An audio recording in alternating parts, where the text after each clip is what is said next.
একটা আন্দোলনের আহ্বান করেছি। কোথাও মিছিল হচ্ছে, কোথাও গণ অবস্থান হচ্ছে, এইভাবে কর্মসূচি চলছে। আজকে তেলিয়ামুড়াতে 2 ঘন্টার গণ অবস্থান, 10টা থেকে 12টা। বিষয়গুলি কি? বিষয়গুলি হচ্ছে 3টা বিষয়। 1 নম্বর বিষয়, রাজ্যে নেশার রমরমা এমন ভাবে বাড়ছে, তা বন্ধ করতে হবে।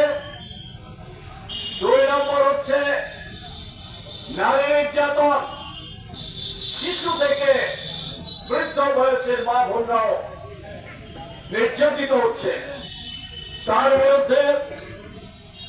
আর দুর্নীতি প্রাতিষ্ঠানিক রূপ পেয়েছে, এর বিরুদ্ধে সুনির্দিষ্টভাবে কিছু বক্তব্য আমরা তুলে ধরে তার দাবি আমরা রাখছি। প্রথম যে বিষয়টা আমি উল্লেখ করতে চাই, নেশা। আপনারা এটা জানেন, আমাদের রাজ্যে এখন যে বিজেপি নেতৃত্বে সরকার আছে, তার মুখ্যমন্ত্রী প্রফেসর ডক্টর মানিক সাহা বারবার বলছে, শুধু বলছে না, পোস্টার করে, ফ্ল্যাক্স করে, ছবি দিয়ে সবসময় বলছে যে নেশা মুক্ত ত্রিপুরা করবে। শুনতে খুব ভালো, আমরাও চাই নেশা মুক্ত ত্রিপুরা হোক।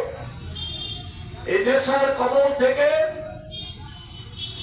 ভবিষ্যৎ প্রজন্মকে, বর্তমান প্রজন্মকে রক্ষা করতে হবে। সর্বনাশের দিকে যাচ্ছে, তাদেরকে রক্ষা করতে হবে।